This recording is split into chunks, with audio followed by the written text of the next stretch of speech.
నేను వెడలిపోయి క్రీస్తుతో కూడా నుండవలెనని నాకు ఆశ ఉన్నది, అది నాకు మరి మేలు. ఇక్కడ ఆ యొక్క భక్తుడు వెడలిపోయాడు. వెడలిపోవటం అంటే వాడిపోవటం. ఏ వస్తువు వాడిపోతుంది భూలోకంలో? పువ్వు వాడిపోయింది. ఏ సమయంలో పువ్వు వాడిద్ది? ఎక్కువగా ఎండ తగిలితే వాడుతుంది. ఇంకా అదే ఇక దాని టైం అయిపోయి దాని కాలం ముగించుకుంటే వాడిపోతుంది.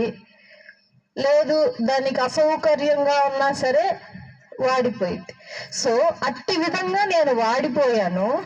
పౌలు గారు చెప్తున్నారు ఫిలిప్పీలకు వ్రాస్తూ, నేను అట్టి విధంగా వాడిపోయాను క్రీస్తు కొరకు, కాబట్టి నేను పరలోకానికి వెళ్తానని నాకు గట్టి నమ్మకం ఉంది అని చెప్పి బైబిల్ సెలవిస్తుంది.